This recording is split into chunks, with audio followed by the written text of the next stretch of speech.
Spastic. Spastic. And I've already downloaded it, so it's already there. Oh. Folding it open.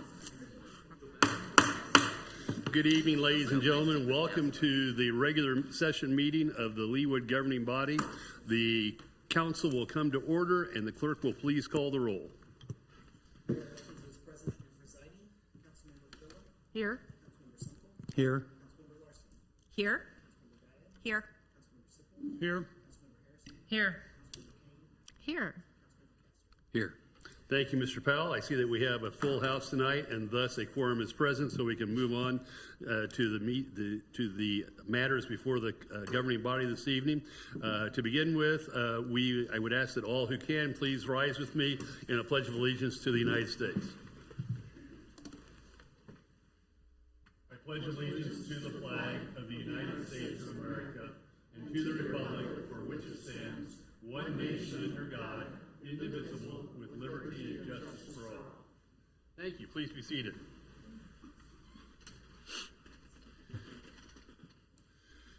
Mr. Powell, I believe that we've had an amended agenda since the initial publication. Can you just remind us as to what's been added?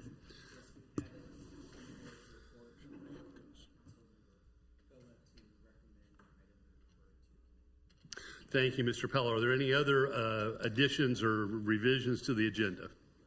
If not, is there a motion to approve the agenda as revised? So moved. Thank you, Mr. Sipple. Is there a second? Second. Thank you, Ms. Phil. All those in favor of approving the agenda as amended and revised, please indicate by saying aye. Aye. Those opposed, same sign. The ayes have it, and the agenda is approved. Takes us to the first item on the agenda this evening, and that is the item of citizen comments. We have 4 Leawood citizens who have logged in this evening and asked to address the governing body. We will take them in the order with which I have them on my list here. Hopefully that's the order that you all signed up in. And with that, I would invite Mr. Quick to approach the dais. Mr. Quick, welcome to the governing body. And if you could state your name and address for us, we're interested in your comments. Please note that they're limited to 5 minutes. Yes, thank you so much for having us, Mayor. And I'm Ben Quick. I'm from 3219 West 81st Terrace. I'm here today with 2 others who would like to talk on the same matter I'm bringing, but I'm also here today with several people who will not be talking. I'd just like to recognize those people who are here if you raise your hand. We all come to you with the same concern, and that is that we're concerned for and I recognize this is not a new concern for the council, but we recognize that there's a number of mature trees that are being removed from residential lots, and that is our concern. Our ask is that we would look to provide better protection for these trees and to increase our Leawood City tree ordinances to reflect those of Prairie Village, who provide stricter protection for mature trees. If I may step aside, if that's appropriate, I would like to hear from 2 others before I make some more remarks on this topic. Absolutely, Mr. Quick, please. Okay. The floor is yours. So I'm here with Susie Anderson and John Dunlop, and they were going to kind of go over and share some testimony on why we value trees in Leawood, and then also comment on how they've been affected with residential tree removal. So if I can step aside, I'll let Susie Anderson come up. Welcome, Ms. Anderson, and if we could start the timer over again for Ms. Anderson, I would be grateful. Ms. Anderson, if you could state your address for our record, we would be grateful. Hello, everybody. I'm Susie Hallis Anderson, 3205 West 81st Terrace in Leawood. The reason I'm here is because of the passion that I have for the environment that we live in. 28 years ago, my husband and I decided to move here from Chicago. Neither of us were from Kansas City. Most of our family lived in Overland Park, and that's where I thought we would live until our realtor showed us Old Leawood. At that time, we realized there was no better place for us, and the canopied, tree-lined streets, the unique environment of the school systems, the wonderful neighborhoods all played into a fact of why we chose to live in Old Leawood, and we've been here 28 years. Side note, my son, who's 23, has made us promise that we will never sell our house until we sell it to him because he wants to raise his family here. So there's a lot of passion that comes with all of this. My house alone, we have 14 trees, and the majority of them are the oak trees and the ash trees. And I know that you all support the initiative to save the ash trees, so I know trees are important to you all. And we appreciate that because those are something that we can't replace. What we're seeing now are different residents coming in, and why wouldn't they? We've got beautiful lots, and again, we've got this beautiful street system, and tearing down all these magnificent mature trees. And that's, I think, where the distinction is we really want to limit it to the mature trees are the ones that are being discussed to make way for large houses. And it just takes away from the beauty of all of our streets. And you can now drive up and down our streets and see pockets where those beautiful canopies are gone and no trees exist in anybody's front yards anymore. And it's really devastating to see that. We have a neighbor that, again, I know Ben referenced that we have a lot of neighbors that are here. We have so many neighbors that couldn't be here because either vacations or baseball games. My neighbor that lives next door to us, they have a house that was torn down, and they had 2 magnificent oak trees, bigger than those pillars out there that when you come in, gigantic oak trees.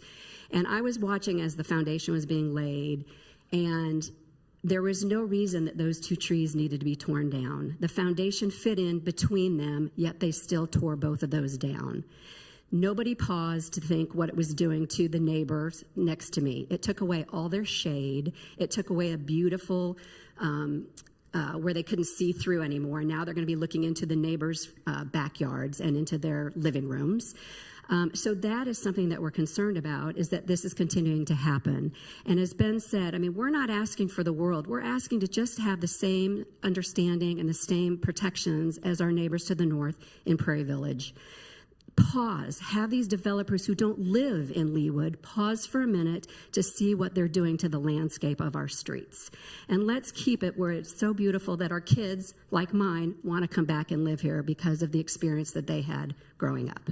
Thank you. Thank you, Ms. Anderson. We appreciate your comments. I believe Mr. Quick indicated Mr. Dunlop was next. Mr. Dunlop, if you don't mind approaching the podium and giving us your residential address, welcome to the Leawood, the Leawood governing body. Thank you. John Dunlop, 3220 West 82nd Street. I also live in the same area as the 2 previous speakers, and I wanted to give a little bit different perspective. We're relatively new to the street. We have 2 tiny little kids who love running around, and when we were looking for houses, I remember I've told this anecdote several times. We looked for several months around that area, and when we pulled down 82nd Street, we knew right away. We said, this is it. And it wasn't just because of all the awesome neighbors. It was because of the trees, the lots, the people who appreciated the nature around there. We can let our kids loose out on the streets. And like Susie was saying, now when you drive down my street specifically, there are 2 massive new builds with no trees on them. And my biggest fear is that there are also several little old ranches in between those that are destined to be torn down and torn apart if we don't do something to protect these giant trees. These old lots still have very nice big canopy trees on them, but if we don't do anything to prevent builders from coming in and ripping everything out, my fear is that half the street is just going to be, just a giant concrete jungle. So that's really what we're asking for, is just more protection around some of that stuff, and just knowing that the renovations are coming to our streets, and just doing more to protect those types of spots. So thank you for your time. Thank you, Mr. Dunlop. We appreciate your perspective and your comments. Mr. Quick, I believe it's back to you. Yes, thank you so much. I think those testimonies are like ours, but we all share those similar stories. So revisiting our ask, which is to update the tree ordinance to provide more protection, I want to share that I know that there's protection for street trees and trees in the right-of-way, and we're very grateful for that. But we'd like to just essentially extend what we're doing with the street trees to the rest of the trees, the mature, healthy trees, not trees that are diseased or dead or dying that need to be taken out. We're talking about the mature trees that otherwise don't need to be removed. I want to share that I spoke with Dustin Brannick, who's the Leawood Superintendent of Parks, and Dustin is involved with overseeing new building plans and ensuring that we have appropriate protections for street trees. But what Dustin also shared with me is that sometimes he will get plans for builders who already have protections on all of the trees in the lots for new houses. And that's because they're used to building in Prairie Village, and that they're shocked to find out that in Leawood, you don't have to do that here. And so I don't really think this is a problem with the builders because, as we've established, the builders have every right to cut down all the trees on the property except for the street trees. But, you know, and as they shared with one of our residents who asked, the builders shared that, you know, it's just so much easier to cut down these trees when we're building on the property. And that's hard to hear as a resident. So I think more this is a problem with regulation. And you know, we feel that why should we favor the rights of short-tenured developers who have detrimental and long-lasting changes on the neighborhood over the opinions of the residents and the families and the voting members of Leawood who choose to call this place their home, who choose to live here long-term. You know, Prairie Village has, again, been doing this for about 3 years now with their new laws. And if I drive in Prairie Village, there's certainly no shortage of new builds or new developments there. I don't think this has stopped new houses coming up. But the difference is that they're keeping the trees and they're keeping the canopy on their lots. And we aren't necessarily guaranteeing that here. I understand that when this topic was brought to the city in the past, that the city did not want to infringe on the individual property rights of owners. You know, when I look at this situation, Leawood does this all the time already with zoning restrictions and architectural design restrictions. And I was reading in the Leawood Development Ordinance, and in that ordinance, it has many purposes, but one of its purposes is to maintain the character of the district. And, you know, removing a massive tree or a large group of trees, especially when we consider that the logo of the city of Leawood is a tree, does far more, in my mind, to affect the character of the district than any of, or many of the zoning restrictions that are out there. So this is just, you know, a few people you've heard from, and largely these, you know, who I'm with here today is just from 2 streets. If we were to extrapolate that to all of Leawood, there are likely hundreds of people who feel exactly the same way we do. So, you know, we would like and we request stricter tree protection for our mature trees on our residential lots. And you know, we'd be appreciative to know, you know, what the best way to follow up on this would be with you all, because we'd love to see action on this topic. So thank you for talking or letting us talk, and you know, we'd be happy to answer any questions. Thank you, Mr. Quick. We appreciate your comments and your perspective and those of your neighbors. Thank you for joining us tonight. Thank you. Ms. Hobbs, welcome back to the governing body. Although we know you, if you would mind introducing yourself again and saying your residential address, we would be grateful. Absolutely. Well, my name is JoLynn Hobbs, and I reside at 8309 Lee Boulevard. For those of you who don't know me, I am a 28-year resident.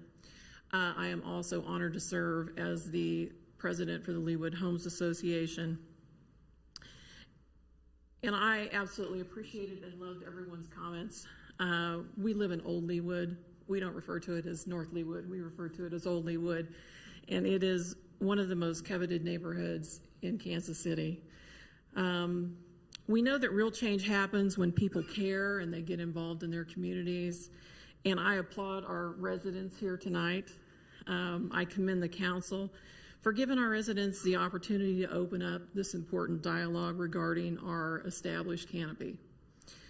Significant mature tree loss has been occurring in North Leawood or Old Leawood for some time now, usually associated with residential construction builds.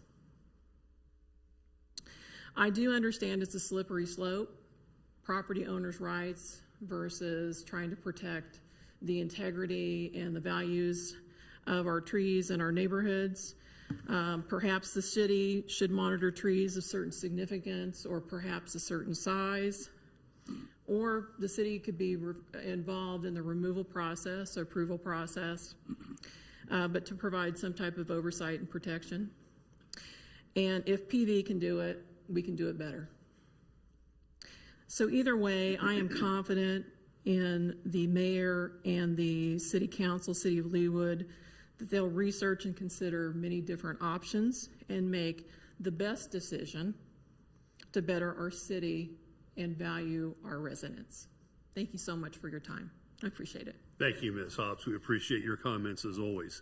As Mr. Quick indicated, I know that this matter came before the governing body back, I think, in 2022, if I've read correctly. Not all of us were there in 2022, but at this point in time, what I would be inclined to do, absent objection from anyone on the dais here, is to refer this matter to Ms. Stoddard to confer with our department heads and come back to us with their thoughts on a plan to make some progress here. I think that there's generally, again, without taking a vote, I would say that I would venture to guess that there is a consensus that the mature trees in, I always thought you'd be offended, Jolene, if I called it Old Leawood, but I will now call it Old Leawood. I made a point to call it North Leawood last summer when I was trying to get to know all of you, but I will call it Old Leawood now because it seems, as I see in the crowd, that that seems to be an appropriate way to refer to y'all. But I think that there is a consensus that the trees do have a lot to do with the character of Old Leawood. And again, if there's no objection, I would refer the matter to Ms. Stoddard to work with our teams from the planning department as well as Parks and Recreation and zoning or codes enforcement to see what we can do to address this issue. Without any objection, is there anyone else who has comments for the betterment of Leawood that would like to be heard this evening? Well, again, thank you all for being here. We will take a look at this and see what we can do to improve the protections for those trees. And with that, I would close the citizens' comment portion of our agenda and move on to proclamations. Thank you all. And you're welcome to stay if you'd like, but I also know you've got other things to do. We have one proclamation this evening, and it's my privilege and my honor to make the following proclamation.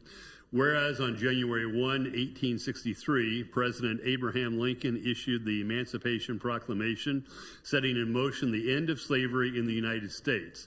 And whereas it was not until June 19, 1865, that it was announced to those still enslaved in Texas, quote, the people are informed that, in accordance with a proclamation from the Executive of the United States, all slaves are free, close quote. And whereas the celebration of the end of slavery, which became known as Juneteenth, is the oldest known public celebration of the end of slavery in the United States. And whereas Juneteenth commemorates the role played by the ancestors of Black Americans in this nation's continual quest for freedom for all of humanity. And whereas, on a larger scale, the celebration of Juneteenth reminds each of us of the precious promises of freedom, equality, and opportunity, which are at the core of the American dream. And whereas the Kansas State Legislature passed legislation in 2021 that makes Juneteenth a legal state holiday, and on June 17, 2021, Congress passed the Juneteenth National Independence Day Act, establishing June 19th as the 12th U.S. public legal holiday. Now, therefore, I, Mark E. Elkins, Mayor of the City of Leawood, Kansas, do hereby proclaim and designate Wednesday, June 19, 2024, as Juneteenth in the City of Leawood, Kansas, and I urge all people in our city to become aware of the significance of this celebration in the heritage of our nation and state. In testimony whereof I have hereunto set my hand and caused the seal of the City of Leawood to be affixed this 7th day of June, 2024. Mr. Powell. Thank you, Mayor Elkins, for issuing that proclamation. One of the items that we've been talking about in our Racial Equities and Community Committee is honoring more of these holidays that sometimes go unnoticed or unrecognized on a larger scale. And thankfully, Juneteenth has become a mainstream holiday around the country.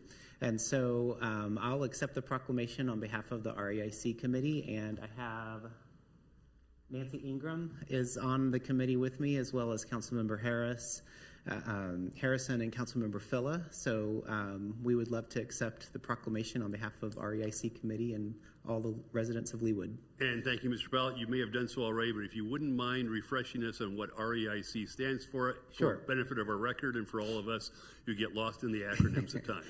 REIC is Racial Equity in Communities, and it's a group that was formed by United Community Services of Johnson County to educate cities around racial equity, changes that can be made in systems and structures throughout our communities to better promote and ensure that we're meeting our racial equity goals.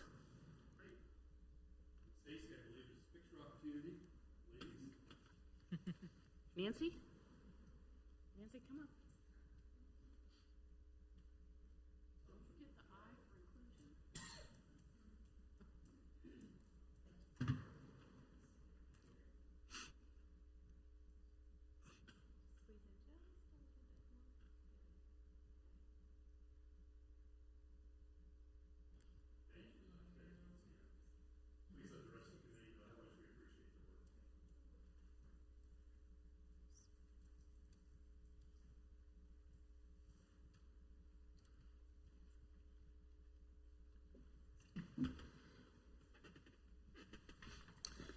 Again, thank you, Mr. Powell. That concludes the proclamations for this evening. There are no presentations or recognition, which brings us to special business. And we'll begin with item 7A, presentation by the city's financial advisor, David Arterberry of, and I always mispronounce this, I apologize, Mr. Arterberry, but I'll try, Stifel Financial Corporation, to review the upcoming 2024 general obligation bond and temporary note issuance calendar and process. Welcome back. A little bit of a newer and a few new faces on the council, Mr. Atterbury, but please, if you wouldn't mind stating your name and address once again for our record. Certainly. We're anxious to hear from you. David Arterbury, and it's Stifel, Nicholas and Thank Company. you. I'll remember next time. Certainly. And I've got a handout if you don't mind. Yes, thank you.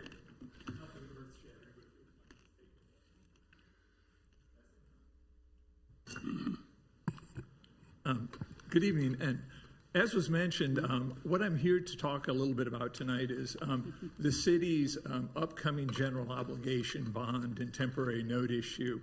The reason the city has a bond issue and temporary note issue scheduled for this summer is because last year, at about this same time, the city issued about $56 million in general obligation temporary notes, which basically served as construction period funding for a number of large infrastructure improvement projects in the city. Improvements to Mission Road, the new fire station, the Public Works facility. Those notes mature on September 1 of this year. So we need to take some steps to make sure that those notes are redeemed and that there's money available to make that redemption. So what I was planning on to doing real quickly is just kind of going through with you what the city's routine practice is for issuing general obligation debt for capital improvement projects, and then talk more specifically about the steps and the process that you'll be going through this summer to address the upcoming temporary note issue. Basically, the city has had a practice now for about 10 years of each summer issuing general obligation temporary notes to fund improvement projects that are beginning or are under construction but not yet completed. Simultaneously, what the city does is issues long-term general obligation bonds that will take out the temporary notes, redeem the temporary notes for any projects that are completed. So basically, once a year, the city has been issuing simultaneously general obligation notes and general obligation bonds. And if you wouldn't mind turning here to page number 1 of the handout, I can kind of show you a little bit more about what last year's transaction looked like, because quite frankly, this year's is going to be pretty similar to it. The numbers are just changed around a little bit. But on page 1 of the handout, what you see here is the cover page to the offering document for last year's note and bond issue. And you'll see there that the city issued $56.35 million of temporary notes.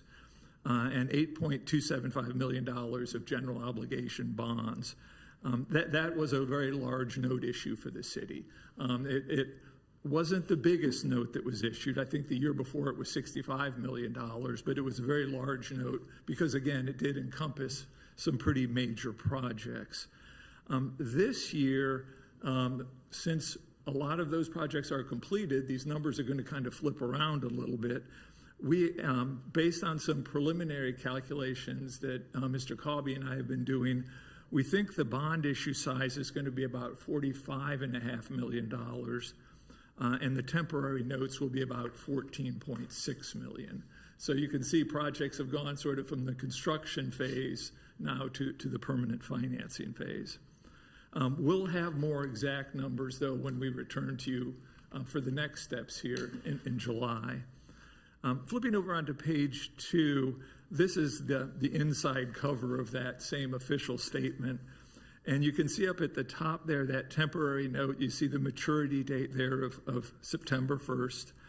And then if you look down below, you'll see the principal amounts for the long-term bonds. And you can see there, it's not a one-year issue. They go all the way out to 20 years.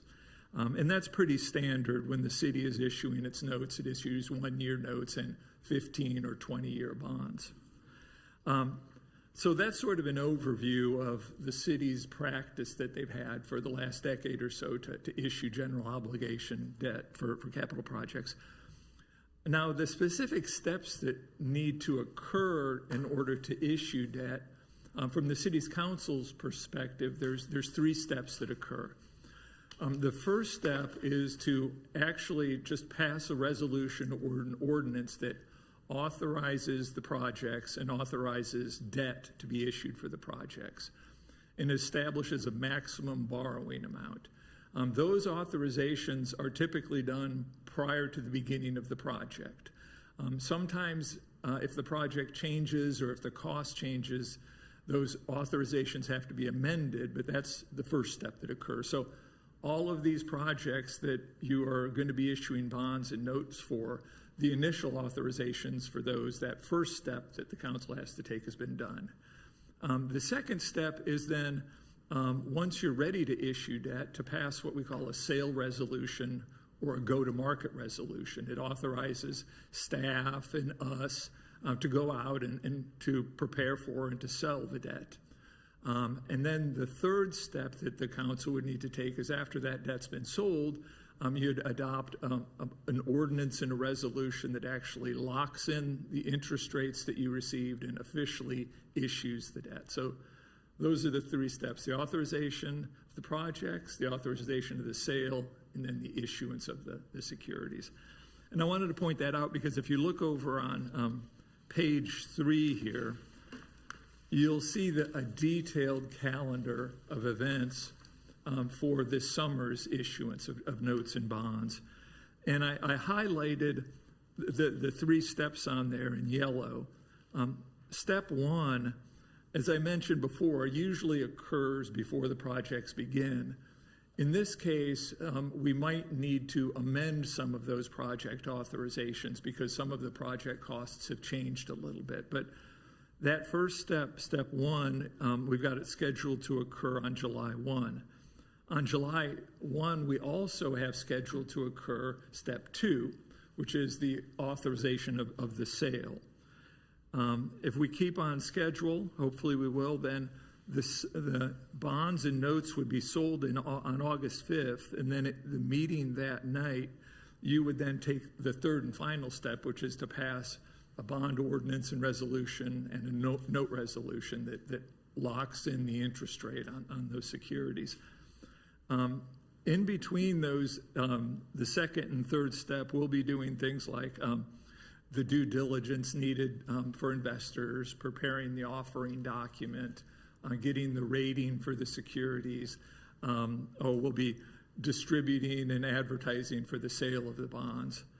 All that would then lead up to, on the morning of August 5th, actually taking bids on the bonds and notes and locking in the interest rates. So that's sort of an overview of the schedule. So there's no action required from the council tonight. But if you do have any questions, now would be a good time to ask. You'll have, the ability to ask questions again at the meeting on the 1st. By the time we get to the 5th of August, though, it would be expected that evening at your meeting, after the bids have been opened for the bonds, that you will have already had your questions answered, and you'll be prepared to adopt that resolution, providing that the results of the sale were acceptable.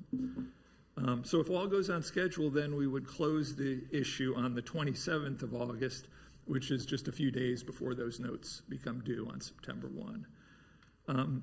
Page 4 and 5 of the handout, I just thought you might want to see an excerpt from the rating a report that was done last year. It talks about the city's strong AAA rating and some of the credit strengths and what it perceives as challenges. And then if you really want to get down into the weeds, on page 5, you'll see some of the different statistics and indices that they use to as objective measures of your credit quality. This doesn't include some of the subjective factors they look at, like planning and management and that kind of thing. And then finally, on the last page of the handout, I just kind of wanted to show you a little bit of a graph of interest rates, tax-exempt interest rates over the last couple of years since rates started going up in early 2022. And I marked on this table, on this chart, where the city, where rates were when the city sold its bonds and notes back in 2022 and 2023. Rates right now are really pretty close to where they were last year. But as you can see, they're a little bit above where they were back in 22. And you wouldn't want to see what this chart looks like back in 2021 because the rates were so much lower. But, that's about it. Again, no action required tonight by the council, but welcome any questions you might have about the process or the steps or any of these different aspects of the rating of the bonds. Thank you, Mr. Arterbury. Questions for Mr. Arterbury? I guess I just have two. One, is there anything that you think has changed in circumstances since July of last year that would impact the rating, the city's rating with the rating services? I don't think so. I haven't seen your 2023 audit yet, or I haven't had a chance to go into detail on it. And that might change my opinion, but I'm not aware of anything that would come to mind that would impact your rating. Yeah. And then secondly, and I think you've resolved the issue in my mind, but I'll ask you anyway. Initially it sounded counterintuitive to me that the note sale day would precede the evening meeting when we would approve the issuance of the bonds. But I take it now that the reason for that is because the actual bond rate is not locked in until the bids are opened in the morning of the 5th of August. I guess. Exactly. On that morning of August 5th, we'll take bids on the notes and bonds, and then after the bids are received, there's a process that we have to go through to properly size the issues. You have to fine-tune it based on how the bid was structured. But then all that's done that afternoon, and then the results and the interest rate are presented at the meeting that evening. Yeah. Thank you, Mr. Arterbury. Questions? Yes, Ms. Phillip. I just had a whimsical thought. Maybe we could have a drum roll this time when you come up with the final numbers for us. It is, pulling the tickets out and sorting it out. And the winners are.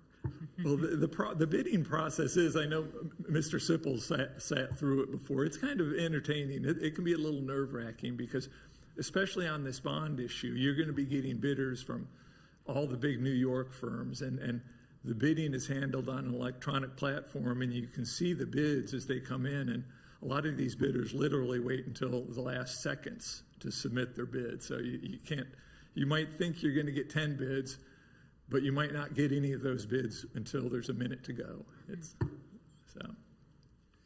Any other questions for Mr. Arterbury? Yes, Ms. Kate. No, I was just pointing to Dr. Cass. Oh, I'm sorry. I'm sorry. Casper. No, I was to kind of build on your just most recent point. So have you ever seen where we don't get any bids for the bonds that we're trying to sell? Not in Leawood. We've always got at least a couple of bids on the sale, even during the times when the markets were in bad shape, back in the middle of COVID and back in the financial crisis in the late, 2000s. Typically, though, what we expect to get is somewhere between, on the bonds, probably between 5 and 10 bids, and on the notes, I'd probably expect to get somewhere between 4 and 8 bids. So we'll get a good response. I have seen one other instance where just one bid was received on a bond issue, but it was for a much lower rated credit than Leawood. Okay, thank you very much. Other questions or comments? If not, Mr. Arterbury, we appreciate your time and we look forward to seeing you again in July. All right, thank you. Thank you. Good evening. That brings us to item 7B, which is to conduct a public hearing and consider an ordinance levying assessments for tax year 2025 for improvements within the Park Place development pursuant to KSA Section 12-6A01 at SEC and the city's home rule authority of Article 12, Section 5 of the Kansas Constitution, Project 83-196. Does staff wish to be heard on this matter?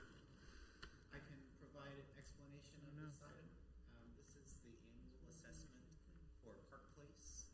It will expire, it will be the last year that these assessments will be on tax rolls.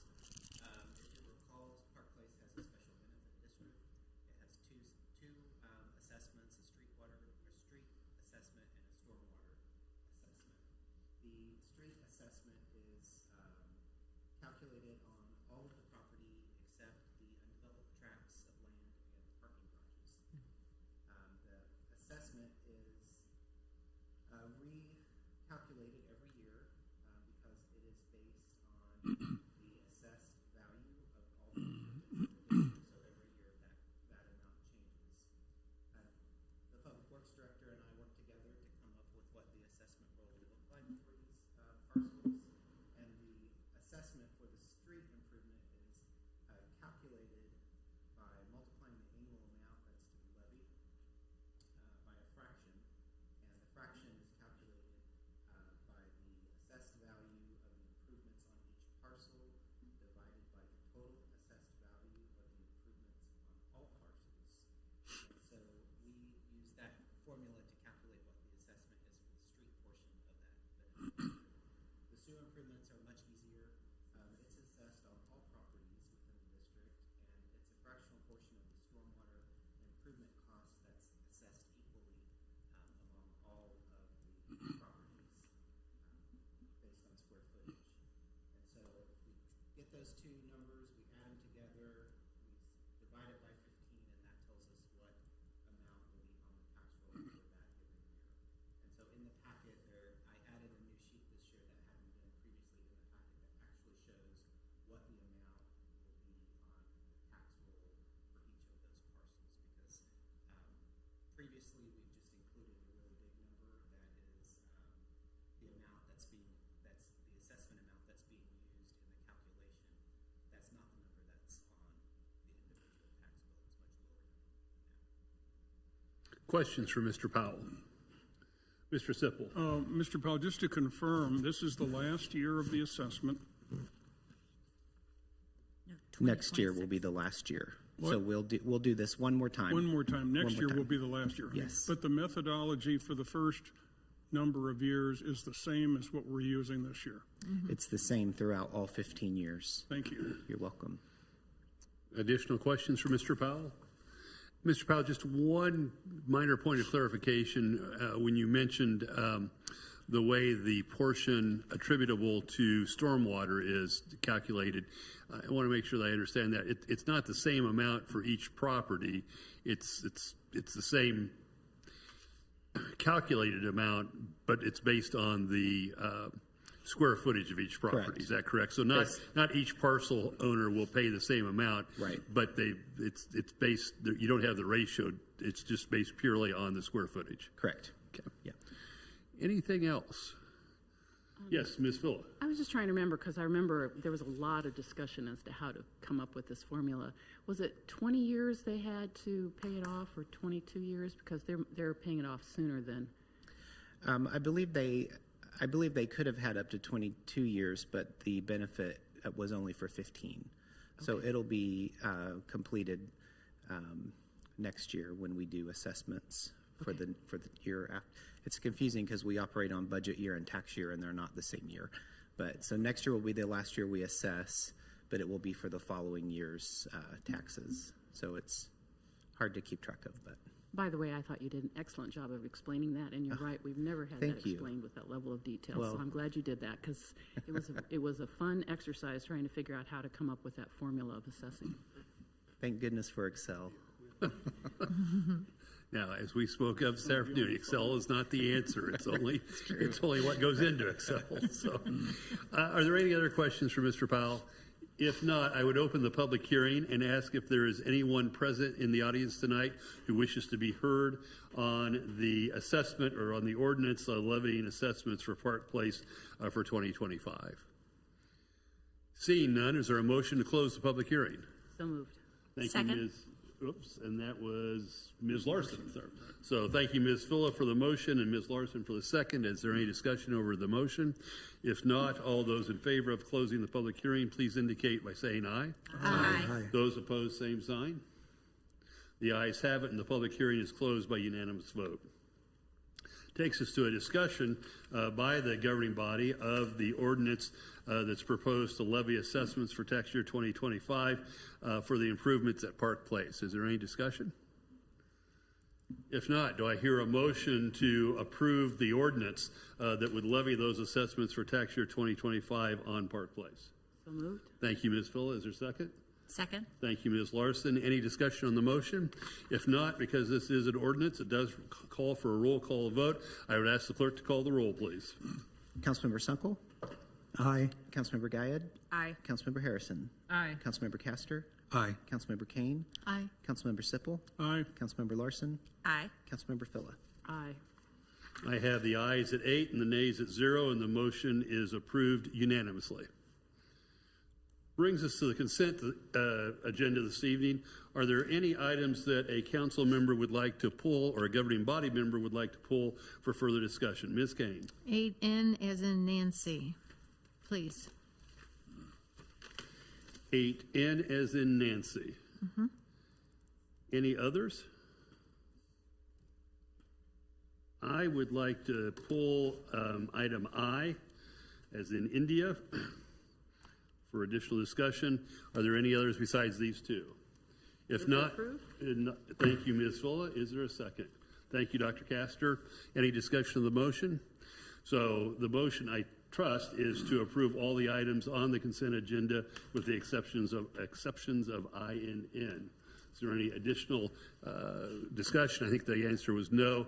So all those in favor of approving the consent agenda with the exceptions of I and N, please indicate by saying aye. Aye. Those opposed, same sign.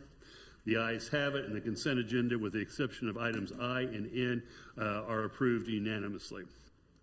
With respect to item I, and I'm not sure whether this is for the chief or for Mr. Lay, but I'll give them a moment to magically appear. There's Mr. Lay back there. Sorry, Mr. Lay. The question I had is, one is just an observation that it appears that the total cost to date of Fire Station number 1 is about $1 million over what the contracted for amount was. Two real questions there, or three, I guess. Number one, can you just give us an indication as to how how the total contract amount as it stands today compares to what was budgeted? And two, just a brief explanation for how it was that it was $1 million over what the contracted amount was. Sure. So as far as the approved budget through the CIP, we're still within budget, even with this $1 million change order, roughly about $1 million total. So tonight we're just asking for $38,000. In the past couple of years, we've brought three change orders forward to council.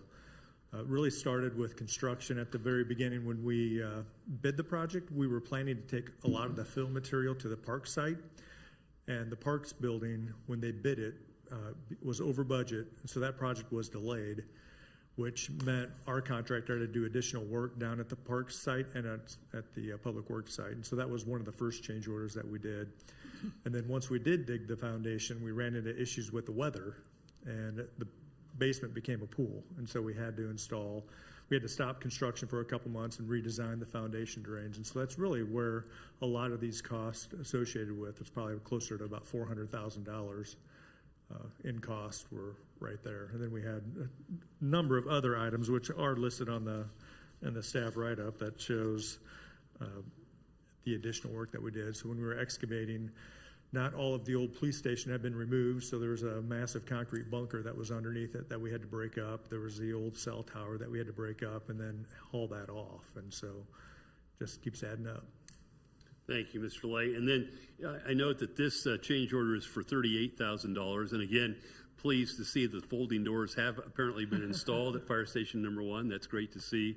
But do you anticipate any additional change orders? Are we done, or not quite? So we have requested one more change order. We think it's going to be, well, we know it's going to be under $10,000.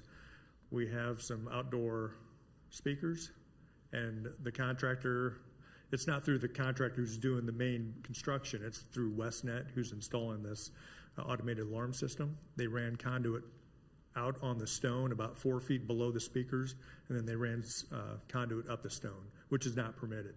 And so now we're having them go back in, and they're going to reroute it interior, but then they have to drill another hole through the column. And so there's 2 of those that we're going to redo. Those Leawood ordinances, right? Have to bring them into compliance. Got to meet them. Okay. Nothing like me and your own client, right? That's right. Thank you, Mr. Lay. And again, congratulations to both you and the chief for your hard work in overseeing this project. I know it's been a labor. I'm not sure it's a labor of love, but it certainly has been a labor, and we appreciate what you both have done to manage the project. Well, thank you. Given that, is there a motion to approve item I on the consent agenda, which is a resolution approving and authorizing the mayor to execute a change order number 5 in the amount of $38,327? So moved. Second. Thank you, Mr. Allen. I appreciate that. Thank you, Mr. Sipple, for the second. All those in favor, please indicate by saying aye. Aye. Those opposed, same sign. The ayes have it, and the item I is approved unanimously. We come now to item N, Police Department Monthly Report. Ms. Kane. Yes, I read with glee, is that too strong of a word, that a prolific auto thief / burglar was arrested with the help of OP and PV in Kansas City one day after she entered one of our garages with a handgun. So I do know that in our neck of the woods anyway, there was a burglar or an auto theft right across the street from my house, and one day, and it seems like it was, our little area was getting hit a lot. So I was happy. Thank you for your hard work of your staff and catching this prolific auto thief. So I was glad to read that, and I hope one of the several stolen autos recovered were one of my neighbors, but I haven't heard that, so I guess not. But anyway, thank you for your hard work. Thank you, and your staff. Thank you. Thank you, Ms. Kane. Do you wish to offer a motion? With that, I move to approve. Thank you. Is there a second? Second. Thank you, Ms. Harrison. Any discussion of the motion? If not, all those in favor of approving consent agenda item N, Police Department Monthly Report, please indicate by saying aye. Aye. Those opposed, same sign. The ayes have it, and consent agenda item N is approved. That brings us to item number 9, the mayor's report. I actually have a very brief report this evening. I note that I attended the Leawood-Wyandotte County Council of Mayors meeting at KCC, Kansas City, Kansas Community College on June 5th. At that point, our guests were 2 lobbyists who represent Kansas City, Kansas Community College reported on the results of the 2024 session of the Kansas legislature. At that time, as you all are probably aware, the legislature had been unable to reconcile with the governor on a tax bill. Frankly, I was out of town and out of touch all week next week, so I don't know what the special session yielded, but I presume that it yielded a resolution of some sort. I know they had originally planned on 2 days of legislative session, and they were doing everything they could to cram it into a single, very long day.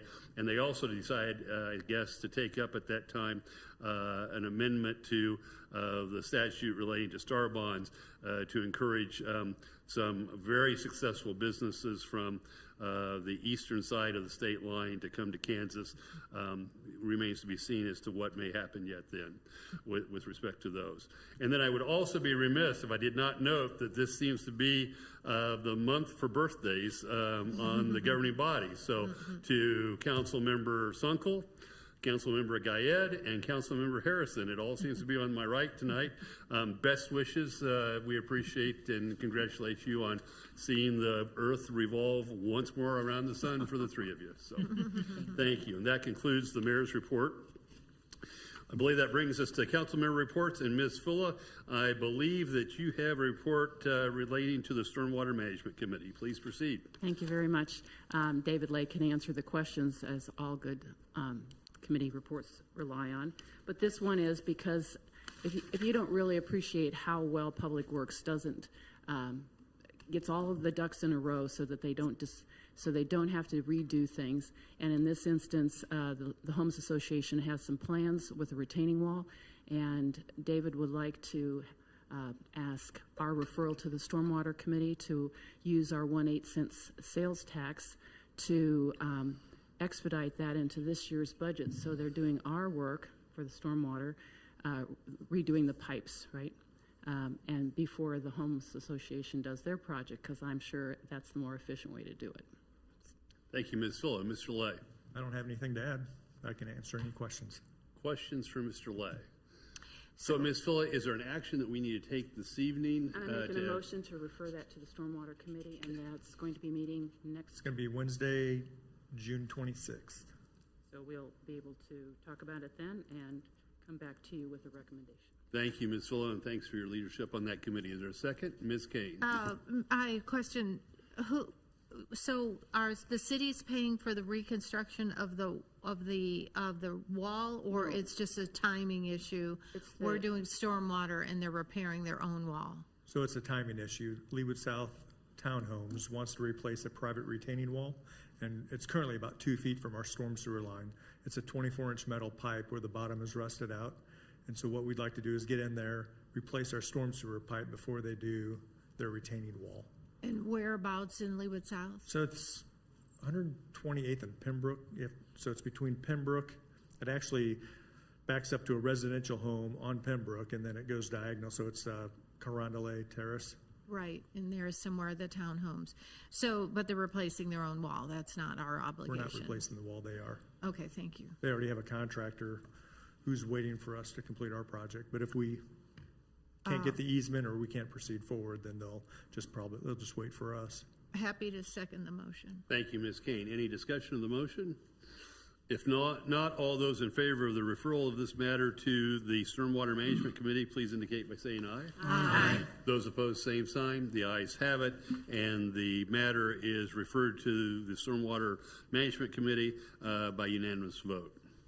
Brings us to the City Administrator's report, who we're glad to see back in person, Ms. Stoddard. Yeah. Appreciate you being back, and appreciating you being a trooper, because I know that your recovery is not quite complete yet. But I believe you have a report for the governing body this evening? Oh, she wasn't going to show us you're going to show us your scar? No, that's not the report. Okay, never mind. Hopefully not. Please proceed. Good evening, Mayor Elkins and members of the governing body. I want to provide an update to you on several items this evening. First, the 2025 budget is now available on the city's website. Hopefully you all have received your budget binders for discussion later on this month with the Budget and Finance Committee. But that proposed budget and the budget calendar are available for the public on the website on the city's finance page. And as you know, you have the Budget and Finance Committee meeting on June 24th and scheduled also for the 25th. And after receiving input from that committee, the budget would then be finalized and be returned back to the governing body for the public hearing and adoption in the coming months. The city administrative offices will also be closed Wednesday for the Juneteenth holiday. We did want to share that our communications team has shared out the Johnson County event website. They've done a very good job with their website and explaining the history of Juneteenth, and also sharing details about the local Johnson County celebration that'll be held that afternoon. The Leawood Foundation is partnering this year with the city in hosting an employee appreciation lunch. That lunch will be held on Thursday of this week from 11 to 1 at the Lodge at Ironwoods Park. And we'd like to invite the members of the governing body, if you'd like to come, you feel free to drop in anytime during that. And we very much appreciate the ongoing support of the Leawood Foundation in helping host this event.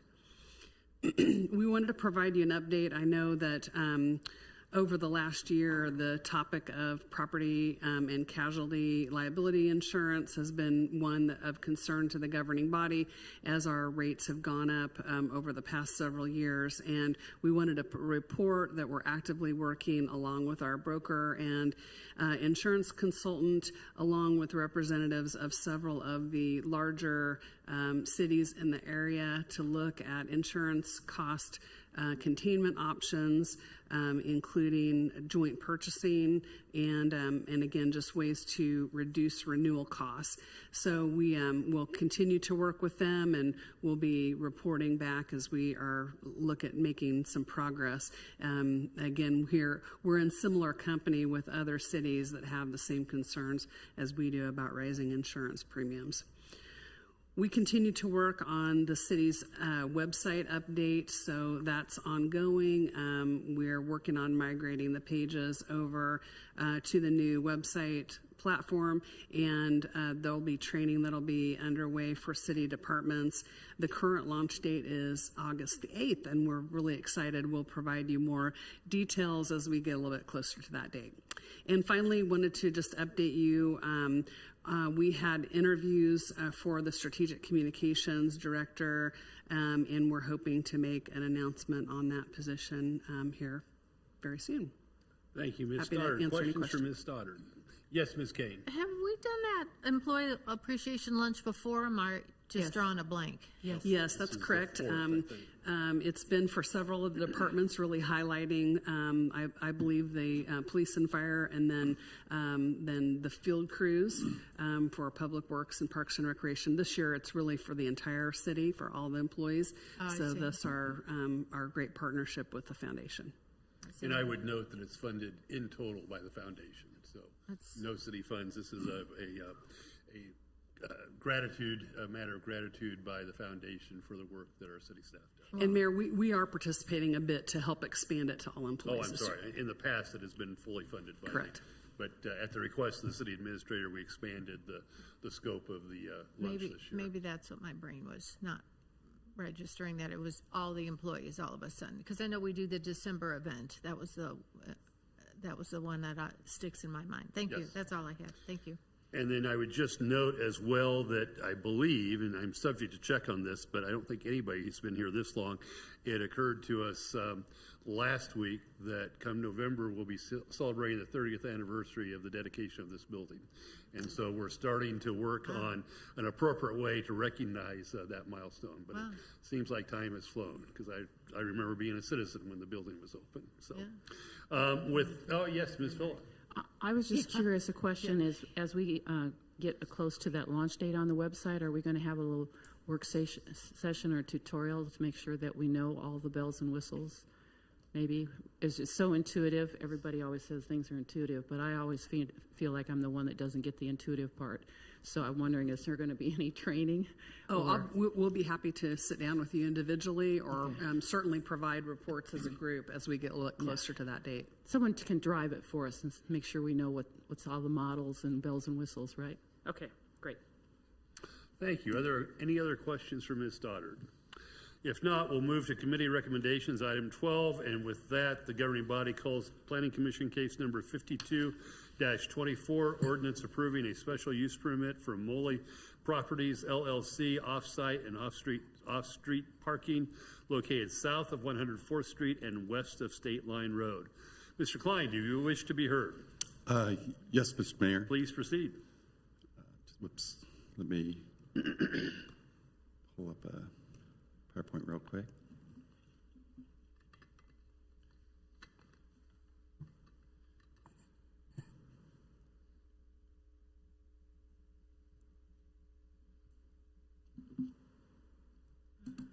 And so this application is for the Moley Toyota. It's an off-site, off-street parking lot that's located at 104th and State Line.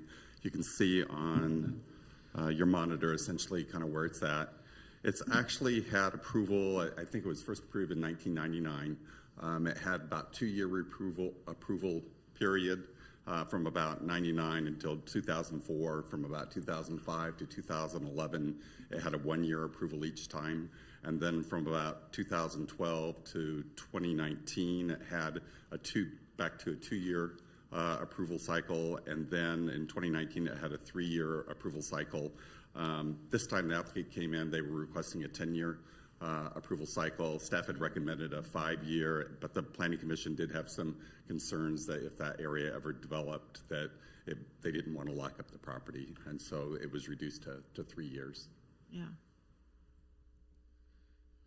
The site is located within the floodplain, and you can kind of see as far as where it's located, right in this area right here. A little bit of it is outside of the floodplain, but most of it is in the floodplain. They are approved as far as to have 56 parking spaces in there, and there is a 12-foot drive aisle. This is pretty much the same plan that they've had since 2019. We did notice when we went out there that the condition of the lot was starting to kind of deteriorate. You really couldn't see the lines as far as the striping, and also some of the pavement looked like it was starting to break apart. And you can kind of see where the grass is trying to infiltrate a little bit. We do have a stipulation that they would have to redo the parking lot and then restripe within 90 days of governing body approval. At the time that we went out there, the water district actually was doing some repairs, and they had 2 big holes that were dug in the parking lot. And so that's kind of the reason why we took it from that period, to allow the water district to get finished what they were doing, and then also for the applicant to arrange as far as the pavement to be redone and then restriped. And then stipulation, again, Planning Commission recommendation is for 3 years, and number 5, I believe, is with regard to the 90 days to improve the parking. I'd be happy to answer any questions. Thank you, Mr. Klein. Ms. Harrison. Two questions for you, Mark, and maybe it's because the police report and the auto theft was in the same thing, so my brain is like, how are cars not stolen from here? I see a little gate, but is there a gate? I don't think that there's a gate there unless they string a chain. We have asked them if there's been any problems over there, and they've indicated that they really haven't had any issues. They are not allowed to sell on the site. They are not allowed to have a trailer bring over cars and drop them on the site. They have to be driven over and then parked on site. Right. And the site is owned by Mole. Yes. And they just own that skinny little...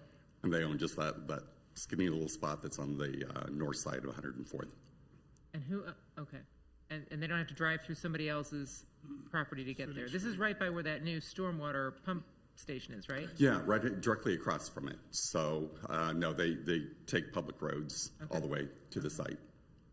Thank you.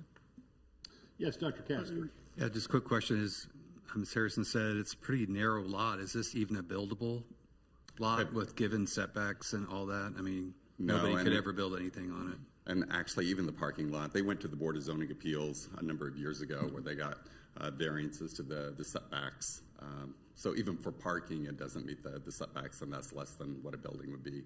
So it would be pretty difficult to build anything there. And I think I may be mistaken on this, but I think early on, it was actually owned by someone else, and Moley leased it. And then they ultimately acquired the property. So Mr. Sipple.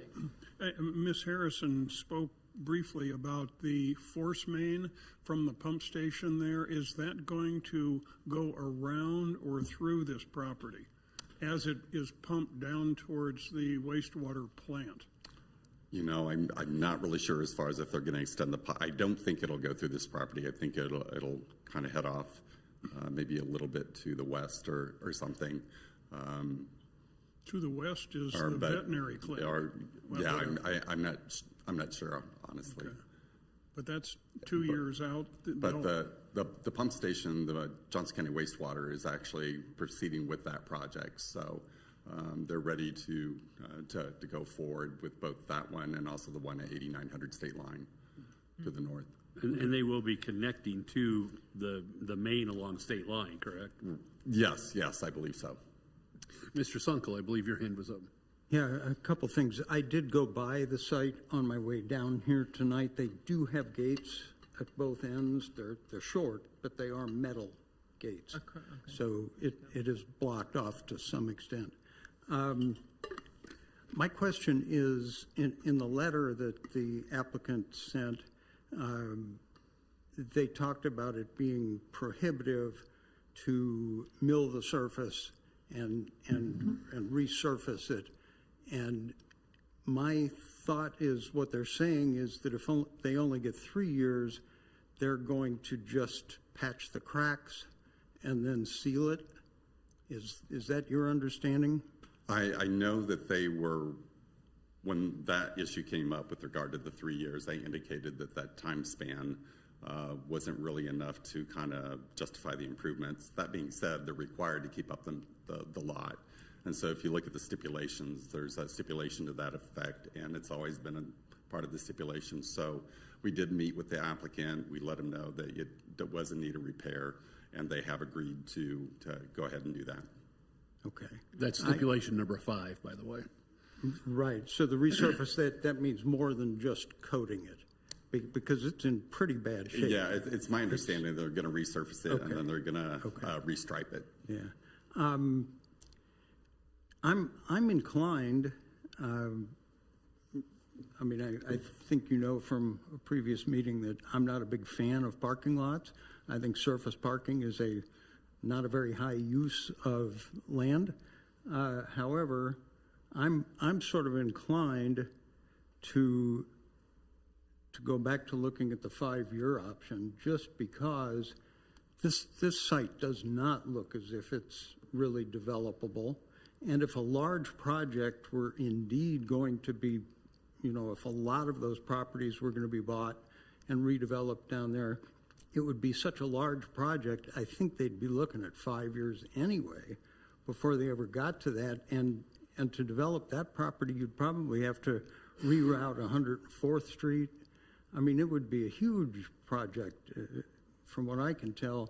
And I would lean toward the points that they make in their letter, that they've been doing this on short term for 25 years, and so I'm inclined to go with the staff recommendation. I don't know if we do that here or if we would refer it back, if the council agreed. If that goes back to the Planning Commission, I don't know that process, but I don't know how anybody else feels about that. Thank you, Mr. Sunkel. Ms. King. I'm just the opposite. I think if we don't keep these special use permits within a certain number of years, that's exactly when they go into disarray. And just like this is helping trigger the 90 days for them to resurface and restripe, I dare say if this wasn't coming before us, that 90 days would not be imposed. It just ends up nobody thinks about it, and it ends up, except for the Mole people. So I would disagree with that. I agree with the Planning Commission's recommendation to take that back to 3 years. As they said earlier, it was 1 year for a while. It was 3 3s. There was a bunch of 1s, and then we exchanged it. We put it up to 3. But 10 years would be totally out of the question, and even the 5. I'd like seeing, because we've had this happen with whether it's the cell towers and the cabinets around the cell towers. Things go in the landscaping, it gets into disarray if we don't keep an eye on it. And when these timeframes come up, that's exactly when eyes are laid on there for that specific purpose. So I like the 3 years personally. I'm only one vote, but I like the 3 years, and I'm glad that that change was made personally. Thank you, Ms. Kane. Other questions for Mr. Klein? Is there, yes, Ms. Phil? Let me hold that for a second. I guess I can't hold it. Is there a second? Second. Thank you, Ms. Kane. That was Ms. Phil's motion, Ms. Kane's second. I was going to ask if there was anybody from the applicant who wished to be heard. Please introduce yourself. Welcome to the governing body, and we're interested in your perspective. Appreciate everybody's time. My name's Ben Bigham from Polsinelli Law Firm on behalf of the applicant Mole Properties LLC. Here to speak on this SUP application, address a lot of the concerns that have already been discussed and Mark has brought up. So Mark did a lot of the background for me. I had some slides. Do we have those slides?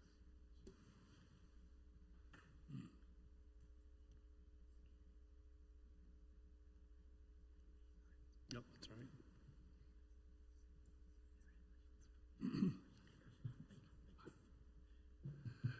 So I was going to run through the history of the SUP approval process, or the approvals that have happened on the site for the past 25 years. Seems everybody here is well aware. I think we've been through, I was born 3 years after this, or 3 years before this property was approved for its first SUP. So I think it's been 14 or 13 SUPs approved in the past 25 years. And we keep coming into the same, narrative that we're working through. And it was a lot of what the concerns of the Planning Commission was. There was two notions that were primarily brought up by Planning Commission. One, that SUPs prohibit development per se, and that two, this site is, ripe for development or is developable. So to begin, I promise you, if our applicant got any type of offer to sell this property and it would be redeveloped, they would take it in a heartbeat. It is a difficult site being located in the floodplain. A lot of maintenance costs go into it. I mean, even within the last 25 years that they've owned it, they've experienced a flooding in that short timeline and a lot of erosion on the site. So it is a very difficult site, just generally speaking, being located in the floodplain. So in the event that an SUP is approved for a term longer than 3 years, 5 years is what staff recommended, what the applicant is hoping to get done here. Nothing is going to prohibit that if a buyer approaches the applicant to purchase that property, the SUP doesn't stop that purchase from happening. It just gives the applicant assurances that the money that is being put into the site towards the improvements of the parking lot, which Councilmember Kane brought up, is we view the longer term as actually being an incentive of us to pump more money into this site. In the event that we get these shorter terms, we get in the situation where, well, we don't know what's going to happen after 1 year. We don't know what's going to happen after 2 years. So you get into this kind of snowball effect of, well, we'll just Band-Aid it until the next SUP consideration. We'll just keep Band-Aiding it along the way. And so in the event that we get longer term and longer assurances from the city, I can go back to my client, the applicant, really, hey, 5 years is a very long time. We're willing to invest large sums of money to this parking lot, having the assurances that in 3 years, this use isn't going to be ripped out from us. And then all that money that has been invested into the parking lot, making it look great for that area.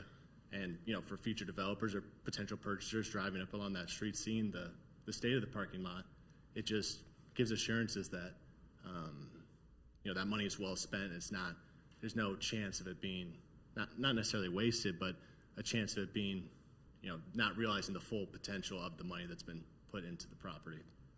The other part is in past situations where the applicant got 1 or 2 year approvals, there really was never this, though it's in the city code, there was never a direct stipulation discussing making such a large investment into the site. So in that sense, this approval, the applicant views a little bit differently from the past that have been approved, where, okay, we're comfortable taking a 1 year, a 2 year, a 3 year approval because we aren't being asked to put, and I think we referenced it in the letter, but in the, both solutions proposed resurface the parking lot, in our opinion.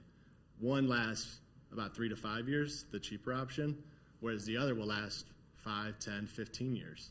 So by getting a longer term approved, our client is more than comfortable bringing in that large investment in the community and large investment into the site to make sure that the state that you see it in today isn't going to be what you're going to see for the next 5 to 10 years. And so when we come back for another 5 years, if that's another stipulation that comes up, we're more than happy to address it, knowing that we're getting these longer and longer terms coming before the governing body. And last thing I kind of want to touch on, I had a whole presentation, but Mark touched on a lot of it. So the biggest thing here is, I think we touched on whether or not it needs to go back to Planning Commission and consider it, and let staff take another look at it, let Planning Commission take another look at it. We really weren't anticipating at the Planning Commission stage that there'd be anything other than a recommendation of approval of the 5 years that was recommended by staff. So it's a little bit of a surprise, and it's not that we necessarily weren't prepared. We weren't prepared to be met with anything but recommending approval of the stipulations the staff and the applicant had discussed at length in the weeks prior.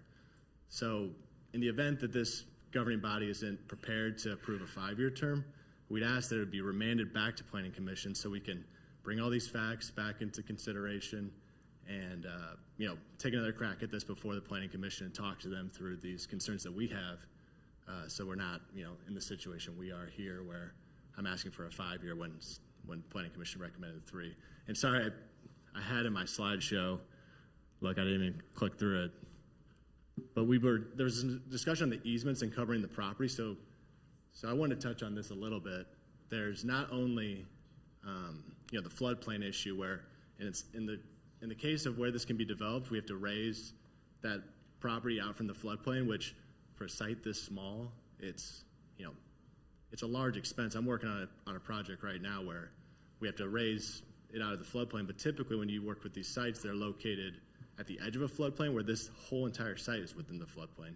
So not only are you raising the entire side of the floodplain, there's just not much ground there that's ripe for putting any type of structures or anything on it.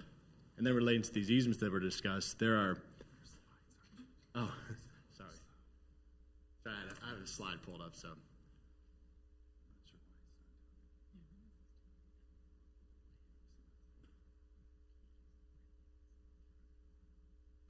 I can walk around a diagram if that's going to help anybody a little bit more.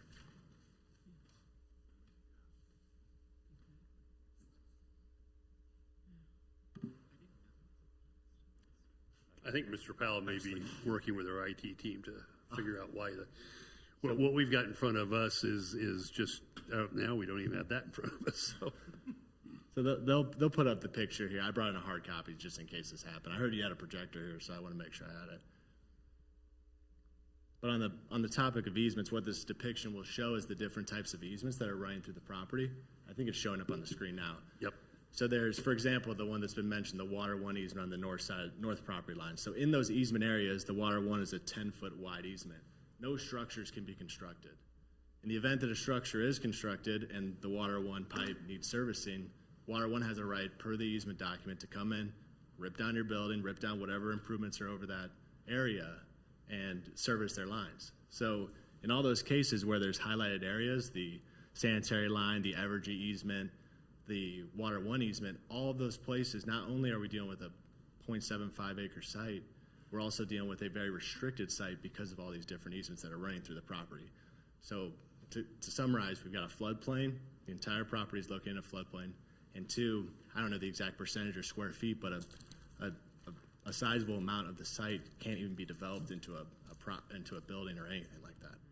So I think I overstepped when I said last thing. I had that one more thing, but I appreciate everybody's time, and I'm here to stand for questions. And then, again, just as a reminder, if this needs to be something that's remanded back, we're not prepared to vote on the 5-year term, I would ask that we remand this back to Planning Commission so we can bring it back before Planning Commission, make this presentation to Planning Commission staff.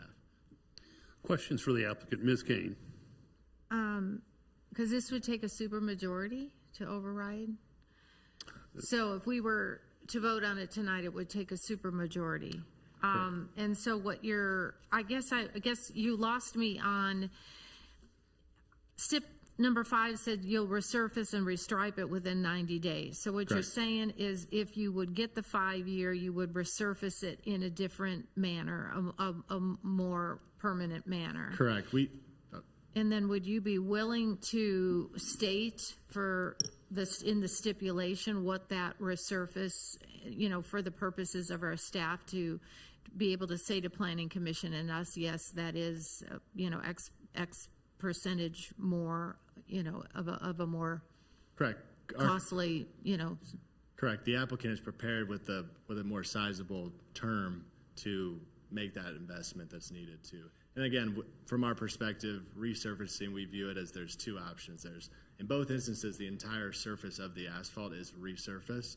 In one situation, you have to mill all the way down to the ground, whereas in the other situation, you essentially you recreate an entire new coat on the top. So you are, in both instances, in the applicant's opinion, resurfacing the project. And we just got these estimates back within the last couple of weeks. We included them in our letter. And so with Water One having been on the site, it was new. It was actually after we even submitted the application. So all this has kind of been developing the past couple of weeks. And it's So was this information not presented to the Planning Commission? So this is new information that you want to present to them that they didn't hear prior? correct. In terms of actual bids that we obtained, we had not obtained a bid at that time because Right. of the presence of Water One. We're still working through with Water One, even, who's responsible for what. I have another. Sorry, I'm trying to figure out this. I have another depiction of what Water One provided to us in terms of where their work has impacted the site. Is it focused on this? So all those areas highlighted in yellow are where Water One has dug holes into the property and has had to refill it. And we're going through with Water One right now. One, what is their obligation in terms of remedying those holes in the site? And two, we're working through costs. We don't even know how much we were obligated to complete given the presence of the easement and what their obligations were under the easement. So all these cost estimates are new within the last 3 weeks, even in the last, not 3 weeks, maybe in the last 1 week where we actually got figures back from our contractors on. And the Planning Commission didn't see this information either? Did not see this depiction, did not see the depiction you saw before it, and did not know about any costs associated with it. We were speaking costs, but we didn't have exact figures because we hadn't had any figures provided to us. Other questions for the applicant? When does the current SUP expire? I believe it's June 21st, so it's coming up here, but as long as we're on consideration, it still carries, from my understanding. Is that correct, Mark? Or once we get to the 24th or 27th, their authority to park cars there goes away?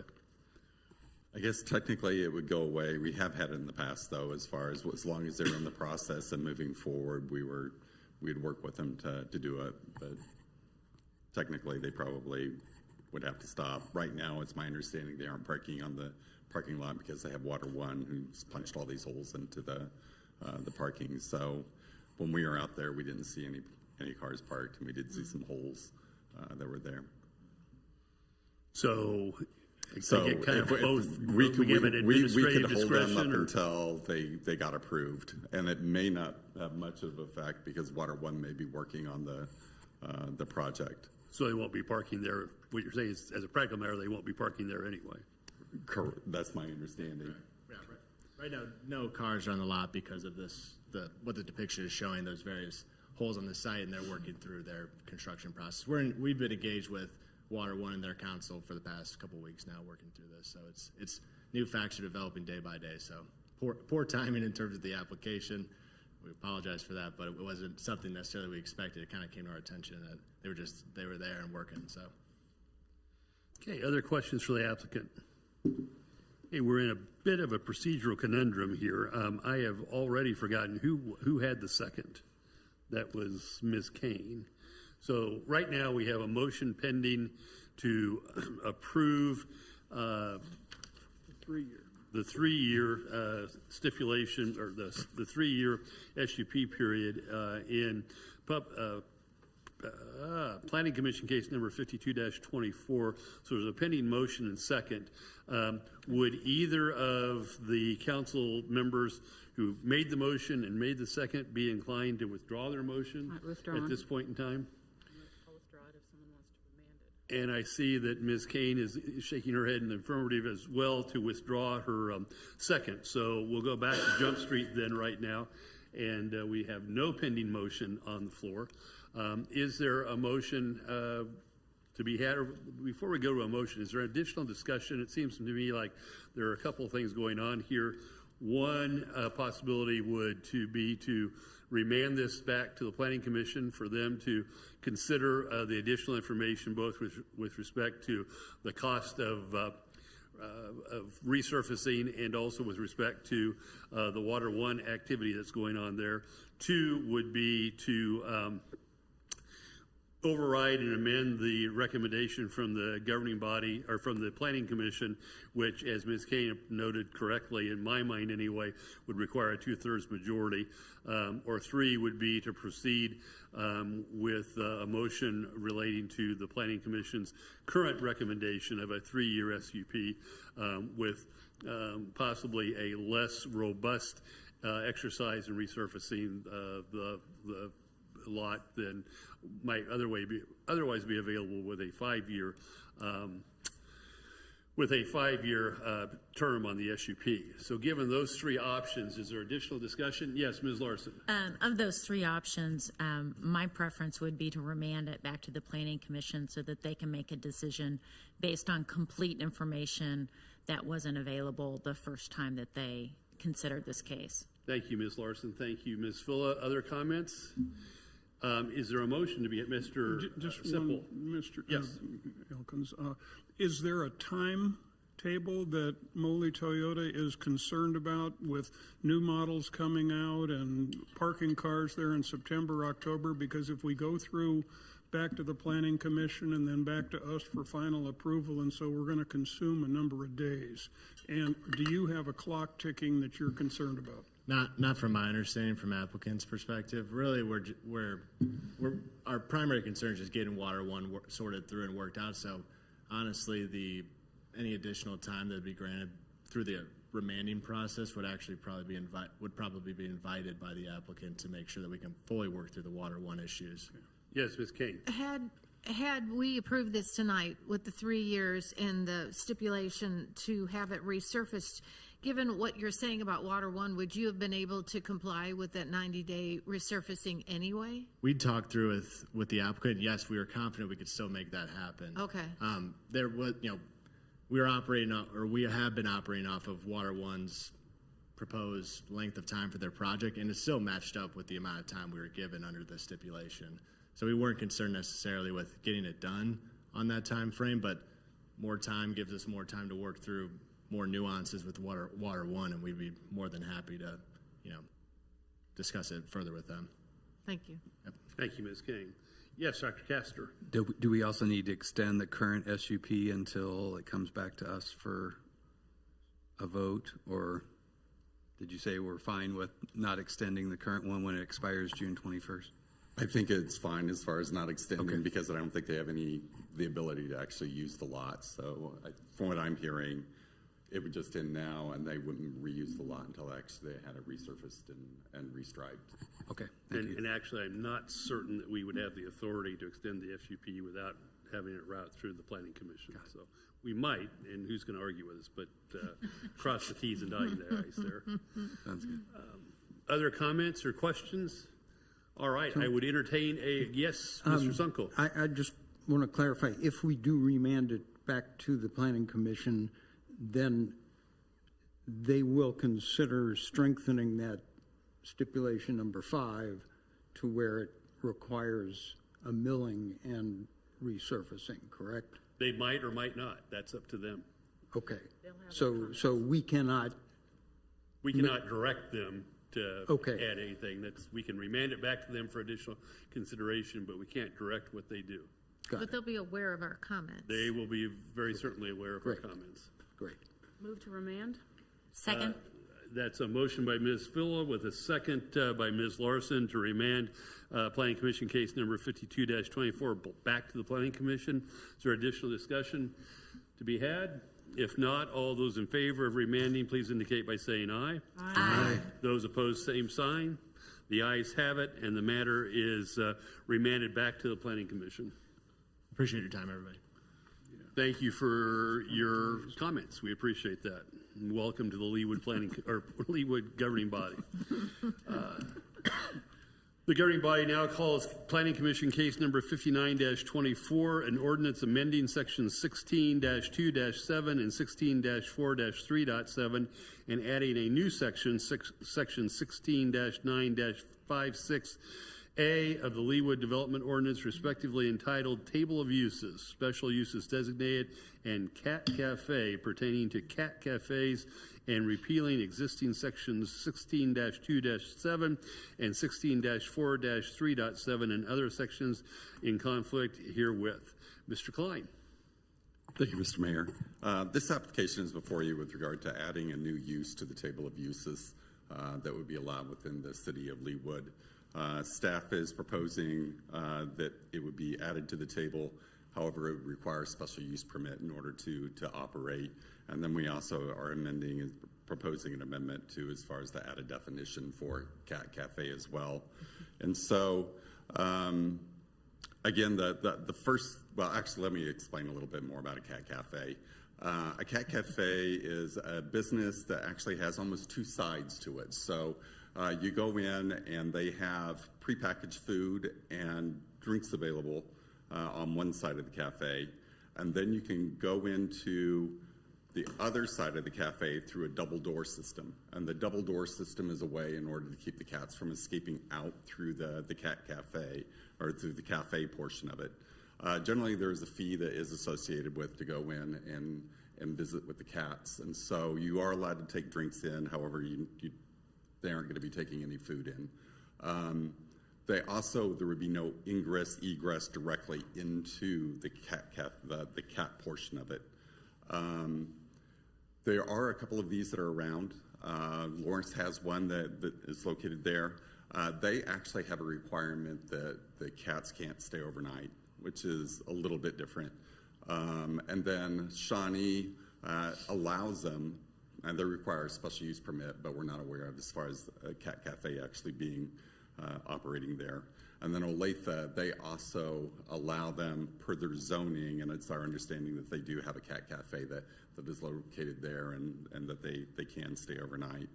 In this particular case, they would be acting as a foster environment. So essentially what they're really doing is they're allowing an interaction between people who have an interest in cats and may want to adopt a cat.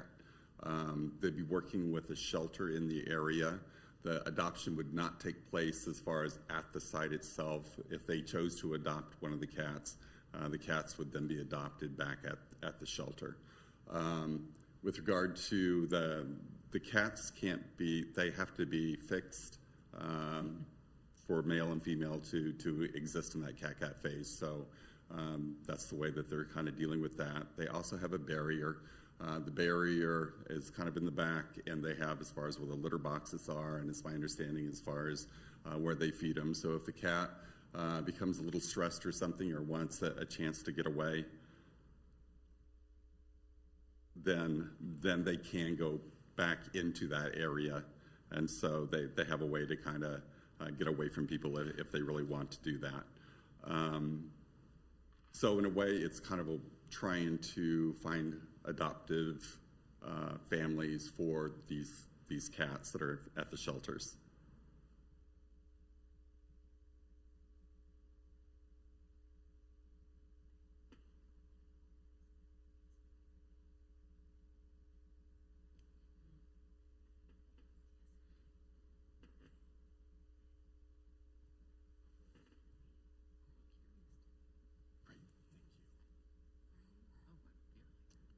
So as part of this, like I indicated before, we are proposing to add it to the table of uses. It would be allowed within the SDCR, which is Planned General Retail, and SDNCR, which is Planned Neighborhood Retail. The Mixed Use Development District allows anything that's located or that's within those two, so it would also be allowed within MXD as well. We're proposing as far as it goes through, there would be some restrictions. It is regulated by the state. The state has the Department of Agriculture is the one who actually regulates it through the animal pet statute. And so they will actually oversee both as far as the cafe portion of it as well as where the cats are located at. We would require that they had a permanent barrier that goes in between. We also would require that they have a double door system, as we kind of talked about before, to keep the cats from escaping. We require that they keep a hygienic environment, and so that's kind of the parameters that we have set as far as what we're proposing. And then the definition portion would be the last part, and it would define a cat cafe as a commercial establishment combining food and beverage services with the opportunity for patrons to interact with cats provided by a licensed animal shelter or rescue. And I'll be happy to answer any questions. Ms. Phillip. Do they have a location they're thinking of? I don't think they had a location when they contacted us, but they are very excited as far as they would really like to locate in Leawood. Ms. Larson.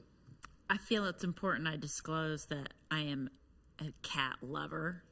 And so my judgment may be clouded on this particular decision, but I think it's fantastic, and it's a win for, getting kittens and cats adopted, and super fun place to visit. So I don't really see any downsides unless there's something I haven't thought of, but my judgment may be clouded.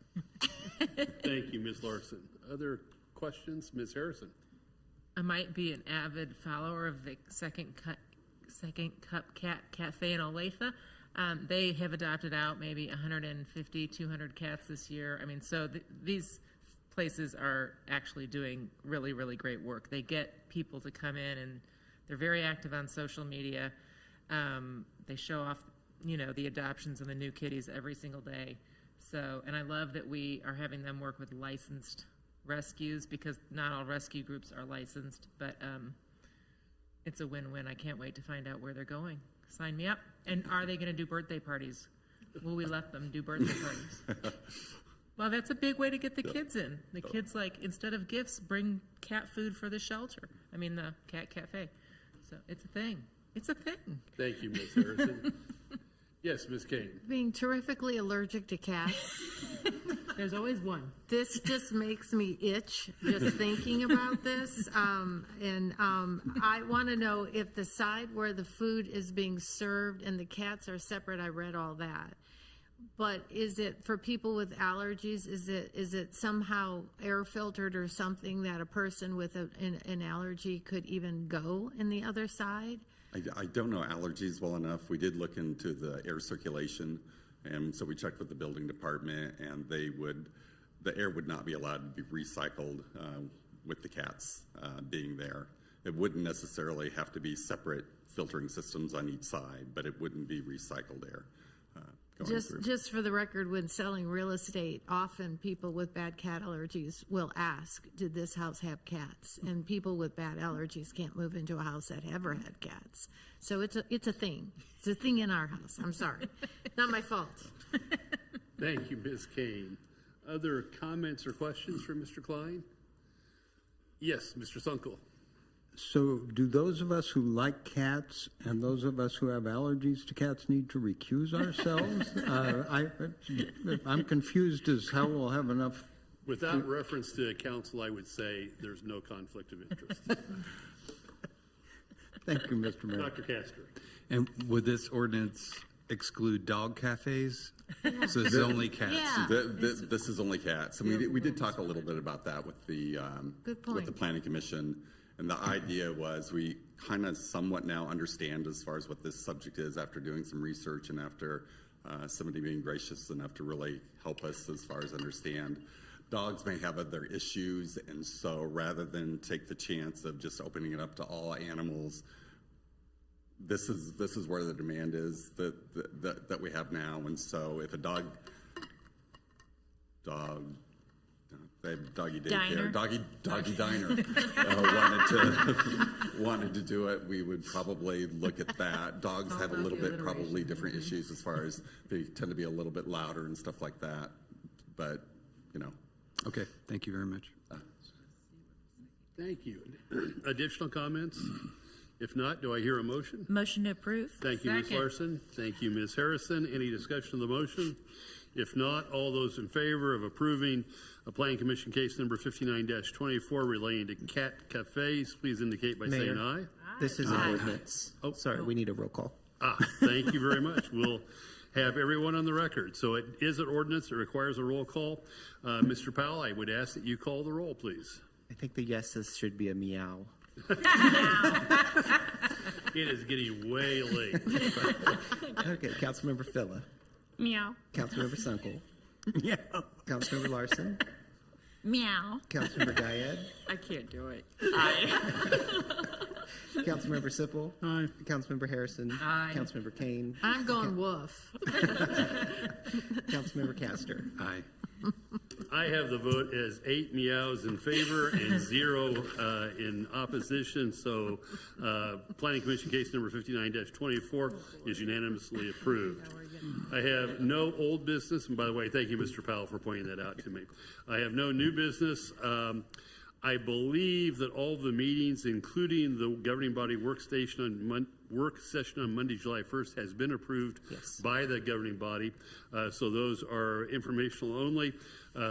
Recommend the highly invigorating reading of the budget for everyone between now and June 24th. With some luck, and prior history indicates that we may not need Tuesday, June 25th, but we've reserved it on your calendars.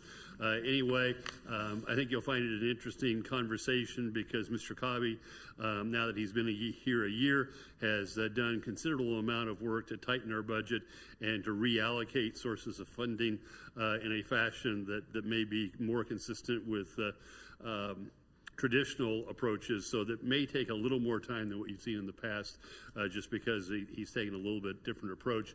But we also had, for some of us, we had a Finance 101 class from Mr. Cobby a while back, so that may help the process as well. So with that, if there is no other business to come before the governing body, we will stand in adjournment.